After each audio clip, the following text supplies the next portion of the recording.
तो आज का विषय है भारत मालदीव संबंध। जैसा कि आप सब जानते हैं कि प्रीलिम, मेंस और निबंध, इन तीनों को समेट करके हम ऐसे मुद्दों को पढ़ते हैं। प्रीलिम में फैक्चुअल क्वेश्चंस जो लास्ट में हमने दिया ही है। मेंस के लिए किस तरीके से एनालिटिकल प्रश्न आ सकते हैं considering the recent developments and the contemporary issues between both the countries. और जो थर्ड है निबंध, उसमें आईआर का, यानी 3 निबंध टोटल होते हैं आपके आरओ और यूपीपीसीएस में, या कोई अगर दूसरा स्टेट दे रहा है उसकी भी, तो जो आईआर वाला टॉपिक होता है उसके लिहाज से महत्वपूर्ण हो जाता है। मित्रों, एक बात बताता हूँ मैं भारत और मालदीव के बारे में।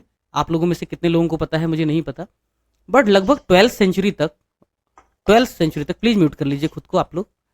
लगभग 12th सेंचुरी तक मालदीव में, तो लगभग 12th सेंचुरी तक मालदीव में जो मेजॉरिटी पॉपुलेशन थी वो बुद्धिस्ट थी।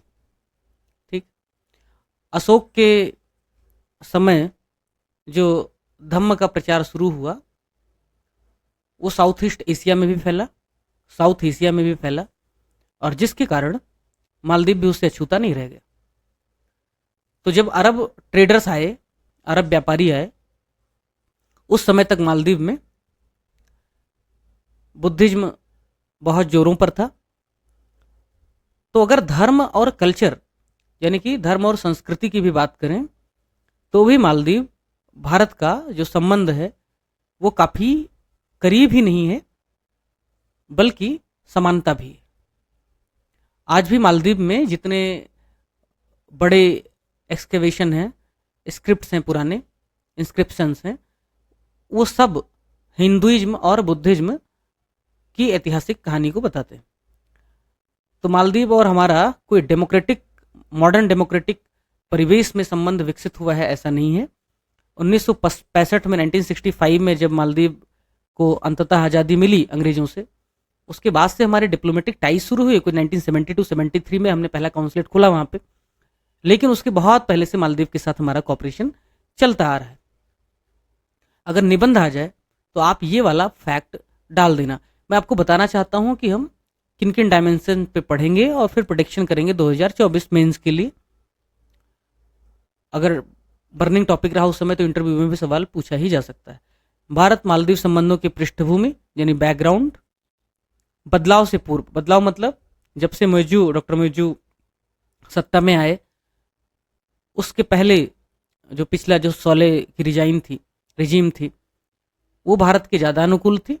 इनकी सत्ता में आते ही इंडिया आउट के नारे लगे, लेकिन अभी पिछले कुछ समय से thanks to prudent and very pragmatic diplomatic efforts and foreign policies, Maldive India relation got restored, and President Muji's recent visit up day before yesterday started a new chapter in their relation.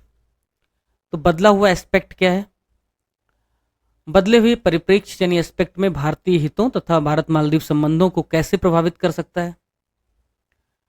भारतीय response कैसा रहा? This is also important, क्योंकि जितनी diplomatic investment और energy हमने खर्च की है वो काबिल तारीफ है। भारत को आगे क्या करना चाहिए मित्रों, इन सभी मुद्दों पर हम विचार करने वाले हैं। तो इंडिया मालदीव संबंध एक नज़र में मैंने बताया ही आपको कि 12th सेंचुरी तक मालदीव में बुद्धिज्म एक प्रमुख धर्म था, और जो अंतिम राजा था धोवेमी, उसने बाद में इस्लाम स्वीकार कर लिया था कुछ 1153 में, अरब लोगों के प्रभाव में आने के बाद। शायद मालदीव एकमात्र ऐसा पड़ोसी राष्ट्र मुझे लगता है जिसके साथ भारत ने मैरीटाइम बाउंड्री का जो इशू था उसको सिर्फ एमिकेबली, यानी कि मित्रवत सॉल्व भी नहीं किया, बल्कि भारत के हित में भी रहा। अदरवाइज बांग्लादेश के साथ हमने सॉल्व किया, हमने बांग्लादेश को हिंद महासागर में एक बड़ा हिस्सा दे दिया मैरीटाइम बाउंड्री इशू सॉल्व करते वक्त। हमने श्रीलंका के साथ सॉल्व किया, कछवाहू द्वीप दे दिया हमने। तो अधिकांश समय हमने अपने पड़ोसी राष्ट्रों को दिया ही है। इस स्थिति में थोड़ा सा हमें फायदा रहा कि मिनिकॉय द्वीप हमारे पास है, और ये सब पीसफुली हुआ। और ये ट्रीटी कब हुआ? 1976 में। सवाल प्रीलिम में पूछे जाने की संभावना कम है क्योंकि ये पुराना हो गया सब कुछ, फिर भी अगर मैच ऑफ द फॉलोइंग लगवा ले मेरे जैसा अगर कोई टीचर रहा और उसको इंटरेस्ट आ गया कि चलो कछवाहा द्वीप जो दिया श्रीलंका को हमने, वो कब हुआ, मैंने कहा हमें मिला वो कब हुआ, तो ऐसे एक दो और आइलैंड वगैरह डाल देंगे तो ऐसा हो जाएगा। सिग्निफिकेंस क्या है मालदीव और भारत का, ये मैप देखो, ये मैप दिख रहा होगा आपको, ये है इंडिया। यहां से ट्रेड जो कुछ भी हो रहा है, इधर से हो रहा है, इधर से हो रहा है, इधर हो रहा है अरब कंट्रीज की तरफ, फिर इधर बाकी साउथ ईस्ट और उधर फार ईस्ट की तरफ हो रहा है। इन सब के अगर सब में कॉमन चीजें देखी जाए तो जो मालदीव है उसका एक्सक्लूसिव इकोनॉमिक जोन जो है उसके काफी करीब पड़ता है। और इसका कारण क्या है मित्रों, यानी कि दो चोक पॉइंट इधर के भी और इधर के भी, मलक्का स्ट्रेट के भी, के करीब होने की वजह से मालदीव की स्थिति सिक्योरिटी के लिहाज से, स्ट्रेटेजिक लिहाज से काफ़ी मजबूत है। और भारत मालदीव के साथ इकोनॉमिक संबंधों की वजह से नहीं, क्योंकि कितना ही इकोनॉमिक संबंध है, कुछ मिलियन डॉलर व्यापार होता है, कुछ $100 मिलियन, ज़्यादा तो सिक्योरिटी और स्ट्रेटेजिक वजहों से अपनी डिप्लोमेटिक एनर्जी खर्च कर रहा है और संबंधों को बढ़ावा देने की कोशिश कर रहा है। इंडिया आउट और गो बैक इंडिया के नारे के बावजूद भारत ने एक बहुत रिस्पॉन्सिबल और बड़े राष्ट्र होने की जिम्मेदारी निभाई। और ये इसीलिए है क्योंकि भारत का लगभग 80% जो एक्सटर्नल ट्रेड है वो इसी रास्ते से होता है, हिंद महासागर से। एनर्जी का तो पूरा पूरा ट्रेड ही लगभग इधर से आता है, अभी तो रूस के साथ लाने लगे हैं लगभग इधर से, फिर भी वो रूट हम इस्तेमाल करते हैं। और पूरी दुनिया का अगर कंटेनर कार्गो ट्रैफिक की बात की जाए तो उसका भी लगभग 70% हिंद महासागर से ही होता है, जिसमें से इस रास्ते से भी एक बड़ा हिस्सा आता जाता ही है। तो इस नाते भी ये रूट और स्ट्रेटेजिक लोकेशन जो मालदीव की है वो हमारे लिए और पूरी दुनिया के लिए बहुत महत्वपूर्ण हो जाती है। और ये महत्वपूर्ण स्थिति जो मालदीव की है साल 1988 में, 1988 में, और उसके पहले तक भारत मालदीव के संबंध थोड़े से खट्टे मीठे से थे, कुछ खास नहीं थे। क्योंकि 1965 आपको पता होगा मालदीव पे तीन लोगों ने राज किया। पुर्तगालियों ने पहले राज किया, डचों ने राज किया और अंत में अंग्रेज आए तो कभी गए ही नहीं, 1965 तक बने रहे। 65 से 88 तक संबंध बस ऐसे तैसे चल रहे थे। 88 में क्या हुआ कि उधर श्रीलंका में जो लिट्टे था, लिबरेशन टाइगर्स फॉर तमिलीलम, उसका पहले कुछ तो भी नाम PLOAT कुछ ऐसे करके था, वो कुछ मालदीव और श्रीलंका के बिजनेसमैन और कुछ और भी इंटरनल जो लोग थे, उन सब ने एक योजना बनाई कि मालदीव में किस तरह से सीनियर जो गयुम थे उनकी सत्ता उखाड़ के फेंक दी जाए और अपनी सत्ता स्थापित कर ली जाए।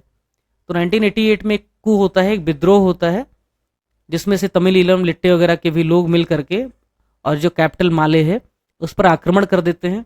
क्या पोर्ट, क्या एयरपोर्ट, क्या प्रमुख जो बिल्डिंग थी सब पे कब्जा कर लिया। और हालत तो ऐसी हो गई थी कि प्रेसिडेंट को जैसे तैसे सिक्योरिटी गार्ड ने बचा करके और डिफेंस मिनिस्टर के यहाँ ले जाके शरण दिलाया। बाद में डिफेंस मिनिस्टर ने उनको रेस्क्यू करवाया। अमेरिका ने बोला कि भैया हमें, जो डियागो गार्सिया जो भी चर्चा में था 4-5 दिन पहले, आपको पता होगा, मॉरिशस और ब्रिटेन अमेरिका के बीच मध्यस्थता भारत ने बहुत शानदार तरीके से करवाई। डियागो गार्सिया की प्रभुसत्ता, उसकी सॉवरेनिटी मॉरिशस को सौंप दी गई। कंप्लीट डीकोलोनाइजेशन हो पाया मॉरिशस का कुछ दिन पहले। हालांकि इतना बड़ा रिफ्ट पैदा हो गया था कि अमेरिका और ब्रिटेन चाहते नहीं थे डियागो गार्सिया छोड़ना, लेकिन डीकोलोनाइजेशन, औपनिवेशिक जो प्रक्रिया थी उसको समाप्त करने के लिए भारत और थर्ड वर्ल्ड कंट्री जोर दे रहे थे। भारत ने मध्यस्थता का रास्ता निकाला कि भाई बेस तुम्हारा रहेगा लेकिन सॉवरेनिटी अब मॉरिशस के पास ही रहेगी। और मॉरिशस भारत के संबंधों की मजबूती की वजह से भारत ने बड़ा रोल निभाया। तो जब भी बात होगी कि भारत किस तरह से मीडिएशन और पीसफुल रीजनल सिक्योरिटी में रोल निभा सकता है, तो उसमें आप ये एग्जाम्पल, मॉरिशस वाला एग्जाम्पल जरूर सॉल्व करना। ऑफिशियल तो कुछ नहीं कहा गया लेकिन भारत के बड़े रोल की सबने तारीफ की। तो 1988 की कू में यूएस को देर लगता डियागो गार्सिया से आने में। ब्रिटेन ने मना किया, पाकिस्तान ने मना किया, श्रीलंका ने मना किया। भारत को फिर आह्वान किया गया उस समय मार्गरेट थ्रेचर जो ब्रिटेन की प्रधानमंत्री थी, उन्होंने कहा इंडिया से बोलो, तो इंडिया ने फिर न सिर्फ जाकर के उस कू को, विद्रोह को दबा दिया, बल्कि वहां भारत रुका नहीं ताकि बदनामी न हो, वापस भारत लौट आया। और ये बहुत बड़ा रोल था भारत की शांति स्थापित करने में क्षेत्रीय इलाकों में।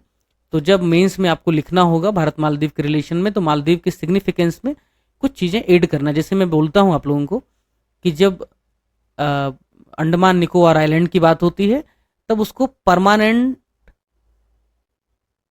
एयरक्राफ्ट करियर की संज्ञा दी जाती है। तो उसे परमानेंट एयरक्राफ्ट करियर लिखोगे तो उसे एक अच्छा इस्तेमाल होगा। ऐसे हम डिप्लोमेसी के लिए, फॉरेन पॉलिसी के लिए स्टेट क्राफ्ट वर्ड यूज करते हैं। ऐसे ही मालदीव के लिए आप toll gate, Maldives is acting like the toll gate between the Malacca strait and other choke points. So ये सब टर्म्स यूज करके आना, इसका प्रभाव पड़ता है। तो मालदीव की स्थिति आप देख ही रहे हैं, इधर और इधर बीच में है। अभी हमने मालदीव के साथ ये सिक्योरिटी और बाकी चीज़ों को साथ लेते हुए अब इकोनॉमिक और बाकी जो टाइज हैं, पीपल टू पीपल टाइज हैं, उनको बेहतर करने के लिए करेंसी स्वाइप एग्रीमेंट किया। और ये मित्रों, करेंसी स्वाइप एग्रीमेंट मालदीव के लिए महत्वपूर्ण क्यों है? क्योंकि डॉक्टर मोहम्मद मुइज़ू कुछ महीने पहले जब सत्ता में आए, तो उन्होंने भारतीय जो सिक्योरिटी फोर्सेस थे उनको वापस भेज दिया, इंडिया आउट के नारे को समर्थन दिया। लेकिन अभी मालदीव में कुछ 100 मिलियन या 200 मिलियन डॉलर ही बचे हैं फॉरेक्स रिजर्व में उनके, और ये सिर्फ 1.25 महीने के लिए ही काफ़ी हैं। यानी मालदीव अगर इंपोर्ट करना चाहता है डॉलर्स में, तो 1.25 महीने ही इंपोर्ट कर सकता है। यानी कि 1991 के इकोनॉमिक क्राइसिस जो भारत में हुई थी, उससे भी ज़्यादा बुरी स्थिति है। श्रीलंका की इकोनॉमिक क्राइसिस जो थी, उससे भी ज़्यादा बुरी स्थिति है। तो वहाँ के प्रेसिडेंट को भारत आना पड़ा, और अब इस करेंसी स्वाइप एग्रीमेंट से फ़ायदा होगा कि अब हम एक दूसरे की करेंसी में व्यापार कर सकेंगे, डॉलर की अब ज़रूरत कम पड़ेगी। ट्रेड देख लेते हैं, क्योंकि जब आप मेंस में सवाल लिखोगे इकोनॉमिक एस्पेक्ट में, ट्रेड एस्पेक्ट में, तो ये डालना जरूरी है। 2023 का जो अपडेटेड डेटा है मित्रों, भारत लगभग 5 मिलियन डॉलर का इंपोर्ट करता है, 543 का एक्सपोर्ट करता है। टोटल व्यापार लगभग 600 बिलियन डॉलर है, सॉरी मिलियन डॉलर है, जो बहुत कम है, लेकिन भारत के पक्ष में है, फेवर में है, जो अच्छी बात है। उसके अलावा अभी एक डेटा नीचे दिखाऊंगा कि मालदीव की जो इकोनॉमी है उसका 25% तो खाली टूरिज्म से आता है, और इसका लगभग 14 से 15% भारत कंट्रीब्यूट करता है। अब डिफेंस और सिक्योरिटी में हमारे और मालदीव के बीच किस तरह की स्थिति है? भारत चाहता है कि मालदीव क्वाड जो है, उसकी जो इंडो पैसिफिक पॉलिसी है, जिसमें फ्री और ओपन इंडो पैसिफिक की बात की गई है, चाइना के हेजिमनी को रोकने की बात की जा रही है इनडायरेक्टली, साउथ चाइना सी, इंडियन ओशियन, हर जगह चाइना के एग्रेशन की रोकने की बात की जा रही है, इसका समर्थन करे।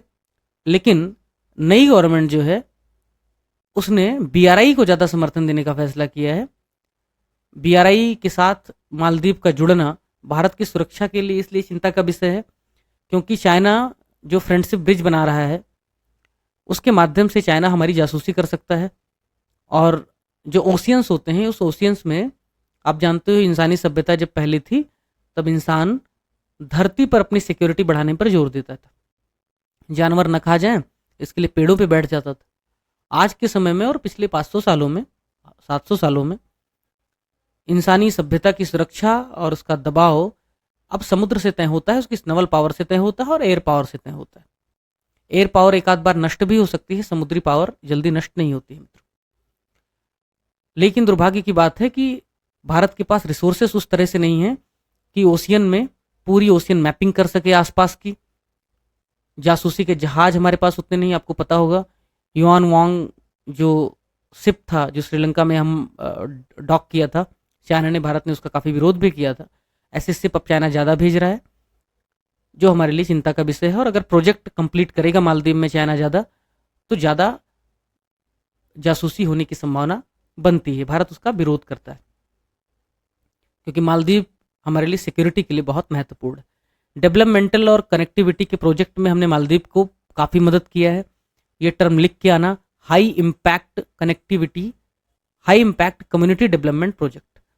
कोई हिंदी और देवनागरी पर आसक्ति इतनी मत रखना मित्रों, इसको ऐसे लिख के आ जाना, high impact community development project, और ब्रैकेट में लिख देना HICDPS। और कोई दूर जाने की बात नहीं है, अंग्रेजी में बार बार मेंस लिखने के बावजूद इस बार जब मैंने हिंदी में मेंस लिखा UPSC का, तो मैंने खूब अंग्रेजी के टर्म्स इस्तेमाल किए और नंबर पे कोई खास फर्क पड़ा नहीं। हिंदी वालों को जितना नुकसान होता है उतना ही हुआ, कुछ नहीं होता, उल्टे फायदा होगा। उनको लगेगा हिंदी माध्यम के विद्यार्थी जिस भारी भरकम शब्दों का प्रयोग करते हैं, सब स्टैंडर्ड माल पढ़ते हैं, कम से कम ये बच्चा उनसे ज़्यादा अच्छा है जिसको परहेज नहीं है भाषा से किसी। भारत ने सॉफ्ट लोन दिया है, और आपको पता होगा कि एक ग्रेटर माले कनेक्टिविटी प्रोजेक्ट है। इसको दिखाने के लिए मैं आपको पहले दिखा देता हूँ। ये दिख रहा होगा मैप आपको, ये है कैपिटल माले। ये सब मैप बनाना नहीं एग्जाम में, सिर्फ आपको समझाने के लिए दिखाया है। ये माले कैपिटल है, ये एक आइलैंड है। एक्चुअली मालदीव में ढेर सारे सैकड़ों आइलैंड है, आपको पता ही है। तो ये माले जो कैपिटल है ये भी एक आइलैंड है मित्रों। ऐसे और भी छोटे छोटे आइलैंड हैं, जैसे ढेर सारे नाम है, मुझे पढ़ने की भी जरूरत नहीं। अब यहाँ कोई व्यक्ति रह रहा है, यहाँ या तो कोई नहीं रह रहा है, या फिर रह रहा है तो इनके साथ कनेक्टिविटी नहीं, नाव चला के जहाज में जाना पड़ता है। इसकी वजह से काफ़ी असुविधाएं होती हैं, कनेक्टिविटी से लेकर के ट्रेड तक, सर्विसेज तक, उस तरह से चीज़ें सीमलेस नहीं रह पाती। तो इंडिया क्या कर रहा है, माले से ढेर सारे आइलैंड तक एक ब्रिज बना रहा है सी ब्रिज बना रहा है, और ये सब आइलैंड को जोड़ देगा बीच में। इसको कहा गया है ग्रेटर माले प्रोजेक्ट, और इसकी सहायता से इनका इकोनॉमिक इंटीग्रेशन होगा, टूरिज्म कॉम्प्रिहेंसिव होगा, लोगों का ईज ऑफ लिविंग बढ़ेगा, इकोनॉमिक एक्टिविटी और बाकी मल्टीप्लायर इफेक्ट होंगे। उनके साथ साथ सिक्योरिटी पे भी काफ़ी काम किया जा सकेगा। इसके अलावा भी छोटे छोटे आइलैंड आपको दिख रहे हैं जहाँ कोई नहीं रहता है। अब अगर यहाँ कोई नहीं रहता है तो कोई भी देश या कोई भी फ्रिंज एलिमेंट यहाँ पे सस्पिशियस एक्टिविटी कर सकता है, ड्रग्स की तस्करी कर सकता है, या कुछ और कर सकता है। उस स्थिति के लिए भारत, मालदीव और श्रीलंका ने एक प्रयास शुरू किया है, कोलंबो सिक्योरिटी कॉन्क्लेव। उसके माध्यम से इन पे नज़र भी रखी जाएगी, इन रूट्स पे नज़र रखी जाएगी, और आपस में जो इन्फॉर्मेशन है, इंटेलिजेंस है, उसको भी वो शेयर करेंगे।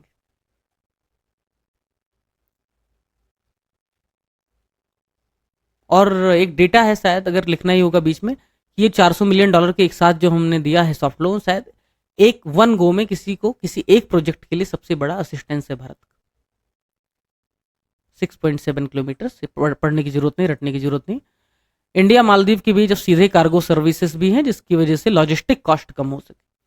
टूरिज्म की जहां तक बात करूं तो ये डेटा देख लो एक बार। कोविड जब आया तो टूरिज्म कम हुआ, किसका, मालदीव में। टूरिज्म कम होने की वजह से वहाँ की इकोनॉमी काफ़ी ख़राब होने लगी थी। मालदीव ने भारत से रिक्वेस्ट किया, तो भारत ने क्या किया, पर डे लगभग 40 फ्लाइट शुरू कर दी। एक दिन में 40 फ्लाइट भारत से मालदीव जाती थी टूरिस्ट को लेकर, एयर बबल बना करके। कि भाई एयर बबल नहीं, उसको कुछ तो भी दूसरा बबल बोलते हैं, कि भाई वहीं अपना इंडिया और मालदीव के बीच ही खाली ये फ्लाइट सर्विसेज चलती थी, जिससे कोविड भी ना फैले और लोग टूरिज्म भी कर पाए। तो देखो यहाँ पे 9% था, 11% था, और मालदीव के रिक्वेस्ट पे सीधे दुगना हो गया, 22%, 14% हो गया। लेकिन मालदीव कहते हैं ना, खुदा देता है बंदे को तो नजाकत आ ही जाती, अगर फर्ज को समझा नहीं तो नजाकत ढा भी जाती। तो इतना जब सब कुछ अच्छा चल रहा था तो रिजीम बदला, प्रेसिडेंट बदले, बदमाशी सूझी उनको, और उन्होंने इंडिया आउट के नारे लगाने शुरू कर दिए।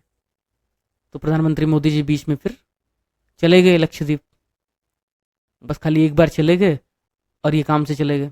तो गिरावट बहुत तेज़ी से हुई, और मालदीव को इतनी ज़्यादा गिरावट हुई टूरिज्म में कि 25% इकोनॉमी टूरिज्म से खाली चलती है।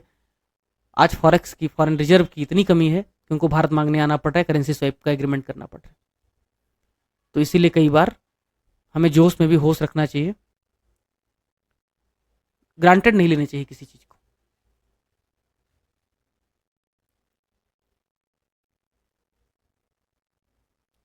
भारत नेट सिक्योरिटी प्रोवाइडर है या फर्स्ट रिस्पॉन्डर है? जैसा कि मैंने बताया कि की टर्म्स का महत्व है। जब मैं आप इंडिया मालदीव रिलेशन डिस्कस करोगे, बीट ऐसे बीट मीन्स कैसे क्वेश्चन पूछा गया, तो ज़्यादा पेज बचा है तो नेट सिक्योरिटी प्रोवाइडर कर देना, फिर फर्स्ट रिस्पॉन्डर कर देना। कम है जगह तो दोनों एक साथ ऑब्लिक करके लिख देना। 1988 का जो कू अटेम्प्ट हुआ था, इंडिया ने इसको फाइल किया था। Of course that was milestone in trust building. 2004 में जब सुनामी आई तो इंडिया ने काफ़ी हेल्प किया मालदीव की।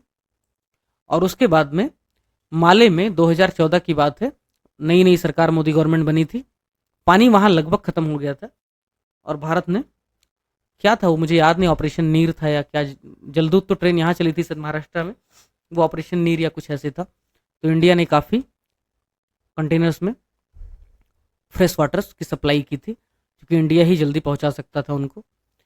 उसके बाद इन तीनों 1988, 2004 और 2014 के बाद भी हमने लगातार उनको हेल्प की है। एक ऑपरेशन संजीवनी था, अगर आप लोगों को पता होगा तो, जब कोविड था तो हम उनको दवाओं की, आवश्यक दवाओं की जो सप्लाई थी वो कर रहे थे इस मिशन के तहत। और बाद में वैक्सीन मैत्री के तहत भी हमने उनको सबसे पहले सबसे ज़्यादा डोजेज दिए थे। अगर मालदीव इंडिया स्पेसिफिक बात करें तो प्राइम मिनिस्टर मोदी का एक कहना है, इंडिया नेबरहुड फर्स्ट की पॉलिसी अपनाता है और नेबरहुड फर्स्ट की पॉलिसी में मालदीव फर्स्ट की पॉलिसी अपनाता है। मतलब कि अगर पड़ोसियों में कहा जाए तो फर्स्ट इन नेवर्स, ऐसा मालदीव के साथ हमारा संबंध है। तो हमने वैक्सीन मैत्री संजीवनी के तहत भी मालदीव को काफ़ी मदद किया। And hence it can be said that India is the first responder for Maldives and the greater neighbourhood. Issues क्या है मित्रों? चाइना की जो बेल्ट और रोड इनिशिएटिव है, भूटान को छोड़ करके अब लगभग सभी पड़ोसियों ने हमारे ज्वाइन कर लिया और ये भारत के लिए बहुत ही ज़्यादा चिंता की बात है। क्वाड की तरफ से या फिर बिल्ड बैक बेटर वाले मॉडल और योजना के हिसाब से, या फिर इंडिया जापान और अमेरिका का अफ्रीका में जिस तरीके से कॉरिडोर डेवलप किया जा रहा है, या फिर INSTC को एक विकल्प के रूप में, या इंडिया मिडिल ईस्ट और यूरोप इकोनॉमिक जो कॉरिडोर है उसकी जो प्रस्तावना है, भारत लगातार कोशिश कर रहा है लाइक माइंडेड कंट्रीज के साथ मिल करके किस तरह से BRI को काउंटर किया जाए, सप्लाई चेन में अपनी भूमिका बढ़ाई जाए और दुनिया के साथ ज़्यादा कनेक्टेड होकर के ज़्यादा एक्सपोर्ट किया जाए। अनफॉर्चुनेटली अभी भी कोई भी प्रयास इतना कंक्रीट नहीं है कि BRI को सीधा सीधा उसका अल्टरनेटिव बन सके। कुछ सफलता जरूर मिली है जब इटली जैसे देश इससे पैर पीछे खींच रहे हैं, बांग्लादेश ने भी चिंता जताया था, लेकिन BRI अब भी भारत की सॉवरेनिटी के लिए, भारत के ओवरऑल इन्फ्लुएंस के लिए चुनौती है। एक तो ये भी कहा जा रहा है कि जिस तरीके से सिल्क रूट, जो एंशियंट सिल्क रूट था, उसी तर्ज पर अगर चाइना BRI, पहले इसको OBOR बोलते थे, one belt one road initiative, अगर चाइना ऐसा कर सकता है तो हम कॉटन रूट क्यों नहीं डेवलप कर सकते? क्योंकि पुराने ज़माने से ही हमने कॉटन की सप्लाई पूरी दुनिया को किया है, तो हम कॉटन रूट अगर डेवलप कर लें तो निश्चित तौर पर हम लाइक माइंडेड कंट्रीज के साथ मिल करके BRI का जवाब दे सकते हैं, क्योंकि इसकी भी रीच जो है पूरा यूरोप, पूरा मिडिल ईस्ट, पूरा अफ्रीका है। दूसरा, जहाँ तक मेरी जानकारी है, मैंने रिसर्च भी किया इस पर, भारत और मालदीव का जो फ्री ट्रेड एग्रीमेंट है वो अब तक फाइनलाइज नहीं हो पाया है, जबकि चाइना और मालदीव के बीच फ्री ट्रेड एग्रीमेंट एग्जिस्टिंग है, चल रहा है। तो शायद अगर हम FTA करें तो इंडिया की तरफ से जो चावल है, मसाले हैं, खाद्यान्न आइटम्स हैं, मेडिसिन्स हैं, या बाकी जो मेडिकल सर्विसेज हैं, बाकी जो चीज़ें हैं, वो FTA की वजह से बहुत तेज़ी के साथ ग्रो कर सकती हैं। भले व्यापार जो संतुलन है वो भारत के पक्ष में है, लेकिन इससे और भारत को फ़ायदा होने की उम्मीद है। तो FTA को जितना जल्दी हो सके हमें मालदीव के साथ फाइनल करना चाहिए। एक तीसरी चिंता की बात है, अगर आपको पता होगा तो मोहम्मद मुइजू के जस्ट पहले थे अब्दुल्ला साले, उनके पहले थे यमीन करके, क्या थे उनका नाम। तो जो साले के पहले प्रेसिडेंट थे वो घोर चाइना के समर्थक थे, और जब वो सत्ता छोड़ के गए तब तक चाइना पूरी तरीके से मालदीव में छा चुका था। और एक अनुमान के हिसाब से 6 साल का जो उनका शासन था, उसके बाद मालदीव का जो टोटल डेप्थ था वो जीडीपी के 25% से भी ज़्यादा हो गया था और अधिकांश कर्ज चीन से लिया गया था। तो जो डेप्थ ट्रैप डिप्लोमेसी है, इसका नुकसान ये होगा कि भारत जैसे देश ठीक से असेसमेंट नहीं कर पाएंगे कि किस तरह से मालदीव की मदद करनी है। नंबर 2, मालदीव अगर इस तरह से डेप्थ ट्रैप में फंसेगा तो एक हेल्दी और विन विन रिलेशन डेवलप करने में भी दिक्कत आएगी और एक इनस्टेबल मालदीव का निर्माण होगा, जो भारत की सिक्योरिटी और ओवरऑल रीजनल और ग्लोबल सिक्योरिटी के लिए अच्छी बात नहीं है। तो जब चैलेंजेस की बात हो तो China factor, FTA factor, depth trap diplomacy और इसके साथ साथ 2-3 पॉइंट और हैं। एक तो वहाँ की जो इंटरनल पॉलिटिक्स है मित्रों, वो बहुत खतरनाक है। ये देखो चाइना जो कर रहा है यहाँ पे ना, वो चाइना मालदीव फ्रेंडशिप ब्रिज बना रहा है और कहा जाता है इसमें इतना पैसा उसने लगवा दिया है ना, और ये उतना काम का है भी नहीं, इससे बहुत ज़्यादा कुछ इकोनॉमिक इम्प्रूवमेंट भी नहीं होने वाला है, लेकिन पैसा बहुत बेपनाह लग गया। चाइना की सबसे बड़ी खास बात है कि एक बार वो किसी को प्रोजेक्ट शुरू करवाता है, हम्मन टोटा ही देख लो कि हम्मन टोटा शुरू किया और इतना बेकार का प्रोजेक्ट साबित हुआ, व्हाइट एलिफेंट साबित हुआ कि अंत में चाइनीज कंपनी ने ही उसको खरीद लिया। अब चाइना मजे से उस पर जासूसी करे, जो मर्जी वो करे। दूसरा, जो अगला जो चैलेंज है हमारे और मालदीव के बीच, अलग अलग पार्टी की सरकार आती है तो उनकी अलग अलग दृष्टिकोण होती है। कुछ चाइना फर्स्ट की पॉलिसी की बात करते हैं, कुछ इंडिया फर्स्ट की। तो जैसे अब्दुल नसीद हैं, ex president and speaker of Maldives, वो खुल करके भारत का समर्थन करते हैं। उनको एक्जाइल में भी रहना पड़ा था, उन पे एसेसिनेशन अटैक भी हुआ था। भारत के बहुत बड़े समर्थक हैं। लेकिन कुछ पॉलिटिशियंस ऐसे हैं जो इंडिया के खिलाफ वहाँ हेट फैला करके और फिर चुनाव जीतते। इससे फॉरेन पॉलिसी में कंटिन्यूटी नहीं होती।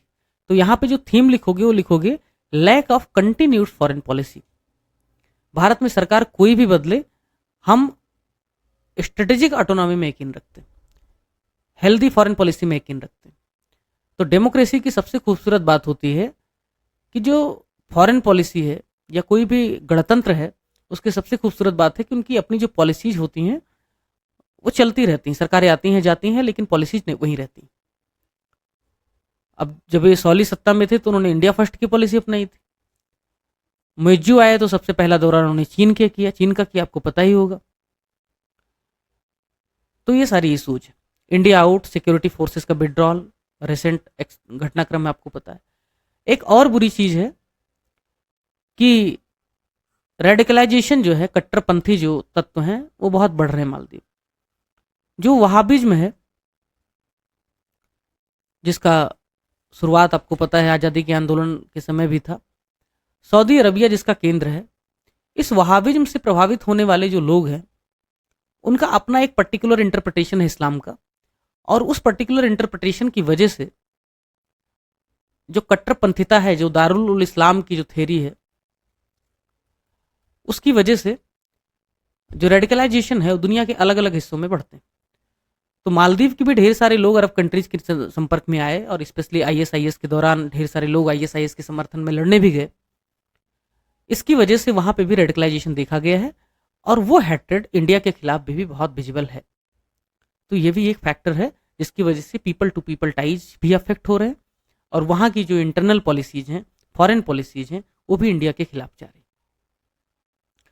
7 अक्टूबर की ये पोस्ट है। मोहम्मद मुइज्जू जब भारत आए, प्रधानमंत्री मोदी के साथ उनकी वार्ता हुई और जो समझौते हुए उसमें कुछ पॉइंट्स हैं, मैं पीडीएफ आपको शेयर कर दूंगा। कुछ पॉइंट्स खाली देखने हैं, 2-3 चीजें, दिमाग नहीं लगाना है। एक तो डेवलपमेंट, और डेवलपमेंट में जो मैंने आपको पढ़ा दिया वही सब है, कुछ नया ऐसा खास हुआ नहीं है। करेंसी स्वाइप का एग्रीमेंट हुआ है मित्रों। जो रुपे कार्ड है हमारा, अब वो मालदीव में भी चलेगा।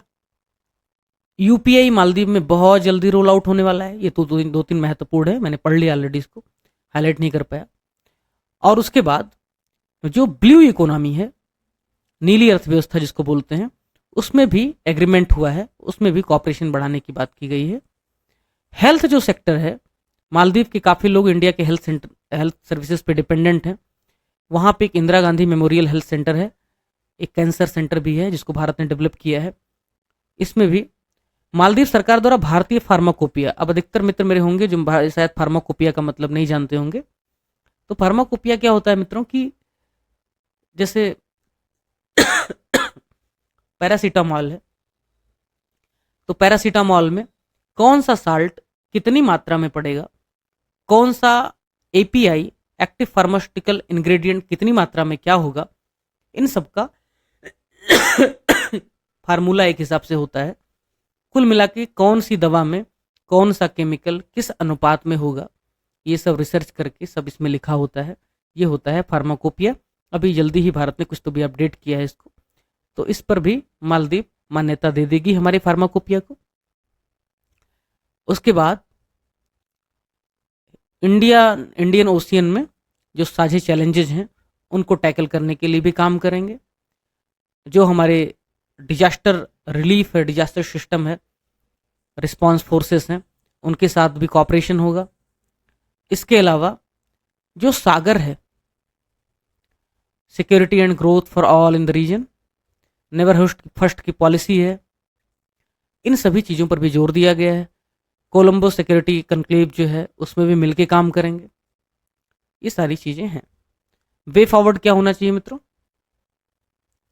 पहला तो ये है, अलग अलग लेवल पे जो आपने इशूज डिस्कस किए उन्हीं को वे फॉरवर्ड में बता दो कि भाई मालदीव को पहले बताओ कि मालदीव को बैलेंस्ड और फ्रेंडली एक पॉलिसी, सस्टेनेबल फॉरेन पॉलिसी अपनानी चाहिए। इंडिया को भी जिस तरीके से प्रैग्मेटिक और धैर्य वाला, मालदीव के हजार उकसावे के बावजूद हमने कोई एक्शन नहीं लिया उनके खिलाफ, चुपचाप अपने फोर्सेस बुला लिए, तो प्रैग्मेटिक, पैसेंट और बहुत प्रूडेंट जो फॉरेन पॉलिसी थी उसको कंटिन्यू रखना चाहिए। मालदीव के डेवलपमेंटल पार्टनरशिप की जो भूमिका है, हमारी विकास की भागीदार की जो भूमिका है, उसको चलते रहने देना चाहिए। सिक्योरिटी के लिए लाइक माइंडेड पार्टनर्स जो है रीजन में, स्पेशली बांग्लादेश, श्रीलंका, इन सब के साथ हमें लगातार काम करना है मालदीव को लेकर के। पांचवा, चाइना को बैलेंस करने के लिए या काउंटर बैलेंस करने के लिए we need to engage United States, UK like partners जिनके इस एरिया में बेसिस भी हैं और जो ज़्यादा पैसा दे सकते हैं, ज़्यादा इंगेज कर सकते हैं, ताकि हम मालदीव को बीआरआई से निकाल करके किसी अल्टरनेटिव प्रोजेक्ट में, किसी अल्टरनेटिव पार्टनरशिप में या इंडो पैसिफिक का जो अपना विजन है हमारे क्वाड का, उसमें शामिल कर सकें। फ्री ट्रेड एग्रीमेंट जितना जल्दी हो सके उसे करना है। People to people ties, Bollywood, culture, rituals, religion अब तो बचा नहीं, इन सब पे भी हमें कॉपरेशन करना है। प्रीलिम के लिए कुछ फैक्ट हैं। कोलंबो सिक्योरिटी कन्क्लेव के बारे में पढ़ लेना। 8 डिग्री चैनल आपको पता है, शायद यूपीपीसीएस ने पूछा भी है, इसको पढ़ लेना, सवाल फिर से रिपीट हो सकता है। और मेंस में तो 2-3 ही सवाल बन सकते हैं। पहला तो ये, वर्तमान संदर्भों में भारत तथा मालदीव के बीच परिस्थितियों के देखते हुए विदेश नीति पर, उचित विदेश नीति पर या एक विवेकपूर्ण विदेश नीति पर चर्चा कीजिए। नंबर 2, भारत तथा मालदीव एक दूसरे की सुरक्षा के लिए या स्पेशली मालदीव भारत की सुरक्षा के लिए काफ़ी महत्वपूर्ण है। इस संदर्भ में मालदीव के इंटरनल सिचुएशंस तथा चाइना के प्रभावों को देखते हुए भारत को किस तरीके की विदेश नीति अपनानी चाहिए। थर्ड, मालदीव भारत का आर्थिक, सुरक्षा तथा ब्लू इकोनॉमी में एक बड़ा भागीदार राष्ट्र हो सकता है। इस हेतु अब तक किए गए उपायों पर चर्चा कीजिए, चुनौतियों को बताइए तथा आगे की राह भी सजेस्ट कीजिए। इस तरीके से 2-3-4 क्वेश्चन बन सकते हैं मुझे लग रहा है। उसके लिए जो भी कंटेंट है पर्याप्त है, चाहे निबंध है, चाहे अब इसी पे मैं 2 घंटे बात करूं जो लोग करते हैं, एक सा छोटा सा टॉपिक लेते हैं और 2-2 घंटे बकवास करते हैं फोटो दिखा दिखा के, वो करना उद्देश्य नहीं है। सिलेबस के हिसाब से टू द पॉइंट हमने बात किया और मुझे लग रहा है कि आपको समझ में आया होगा, तो उतना ही पर्याप्त है, उतने से ही आपका काम हो जाएगा। अब किसी को कुछ सवाल है तो पूछ सकते हैं। आपका सवाल है कि चाइना कहीं कब्जा न कर ले मालदीव के पूरे स्फेयर्स में और हमें थोड़ा एग्रेसिव होना चाहिए। इसका जवाब ऐसे है, एक छोटा बच्चा होता है ना, उसको आप बुलिंग अगर करोगे या उसको ज़्यादा सख्ती से करोगे तो विद्रोही हो जाता है, फिर उसको आप समझा नहीं सकते। छोटे राष्ट्रों की सबसे बड़ी प्रॉब्लम है, या जो छोटा व्यक्ति की बात नहीं कर रहा हूँ, जो दिल से छोटा है, समझ से छोटा है, उसकी सबसे बड़ी प्रॉब्लम है उसका सेल्फ रिस्पेक्ट बड़ी जल्दी चोटिल होता है, बहुत जल्दी नाराज हो जाता है। भारत इस चीज़ को समझ नहीं पाया था आज़ादी के जस्ट बाद। इसी वजह से कई बार हमने श्रीलंका के साथ अलग तरीके से पॉलिसी अपनाई, हमने कई बार नेपाल को भी थोड़ा ऐसे प्रेशराइज किया, मालदीव को भी थोड़ा। तो कहने का मतलब है जो बिग ब्रदर वाली पॉलिसी थी वो बैकफायर कर गई। बिग ब्रदर की पॉलिसी चलने नहीं वाली है भारत की। क्यों? क्योंकि भारत अगर अकेले होता है यहाँ पे कोर्टयार्ड में तो फिर ठीक था। चाइना हमारा स्थान लेने के लिए बैठा हुआ है। तो भारत को प्रेम से ही, अपनेपन से ही डील करना पड़ेगा, नंबर वन। चाइना का अल्टरनेटिव प्रोवाइड करना पड़ेगा, नंबर टू। अब थोड़ी सख्ती की जहां तक बात आती है कि सख्ती की जाए तो सख्ती ऐसी होनी चाहिए जो इनडायरेक्ट होनी चाहिए। जैसे कि हमने टूरिज्म में लक्षद्वीप को अल्टरनेट एक अपॉर्चुनिटी के तौर पे देखा, या हम बीआरआई का कोई अल्टरनेट ढूंढ पाए, है ना, अल्टरनेटिव ढूंढ पाए। इस तरीके से हम कर सकते हैं। ऐसा नहीं कर सकते कि मालदीव का मुक्का पानी बंद कर देंगे या नेपाल के साथ अनऑफिशियल ब्लॉकेड लगा देंगे। अनऑफिशियल ब्लॉकेड जो लगा था नेपाल के साथ उसका नुकसान कितना हुआ आपको अंदाजा भी नहीं। ट्रांस हिमालयन रेलवे प्रोजेक्ट शुरू हो गया। चाइना के साथ उनकी जिस तरीके के रिलेशन इंप्रूव हो रहे हैं वहाँ की कम्युनिस्ट पार्टी और केपी शर्मा ओली के नेतृत्व में, आप अंदाजा लगाइए कि नेपाल कितना दूर चला गया। वहाँ के लोगों में हेट्रेड फैल गया, people to people ties affect हुए उससे। तो ये 150 करोड़ लोगों की के संबंधों का भी वो है। हम इस तरीके से फॉरेन पॉलिसी नहीं चला सकते। मुझे लग रहा था इंडिया वे का जो किताब है जयशंकर की, इंडिया वे मतलब इंडिया की जो फॉरेन पॉलिसी वो बदल रही है, उसके एक्सर्प्ट ही आप गूगल पे मिल जाएगा, आप पढ़ लीजिए। या फिर ओआरएफ है ना, जो अपना ये है थिंक टैंक, तो ऑब्जर्वर रिसर्च फाउंडेशन, उसमें जयशंकर भी फेलो हैं, एस जयशंकर भी, और बहुत बड़े बड़े डिप्लोमेट फेलो हैं उसके। तो उसकी साइट पे जाओ, कई बार जिस भी कंट्री के साथ आपको थोड़ा रिलेशन डिस्कस करना है, मतलब समझना है थोड़ा सा, तो किसी सीनियर फेलो को, जैसे उसके जो डायरेक्टर हैं, शायद डिप्टी हैं, हर्षवी पंत, उन्हीं के आर्टिकल आप थोड़ा सा एक्सप्लोर करो तो आपको समझ में आएगा किस तरीके से इंडिया की जो फॉरेन पॉलिसी है वो फ्रेम कर रही है, कैसे फ्रेम हो रही है। तो थोड़ा सा आपको आइडिया आ जाएगा। ठीक है, समय के साथ साथ चीज़ें इवॉल्व करती है।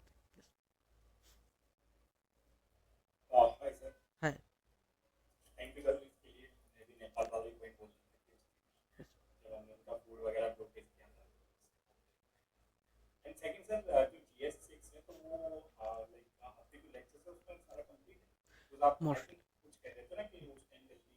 GS6 लगभग कंप्लीट है। जब प्रीलिम हो जाएगा उसके बाद में उस पर क्वेश्चन आंसर के फॉर्म में कुछ कंटेंट, कुछ वैलिडेशन और करवा देंगे, फिर वो मुकम्मल हो जाएगा।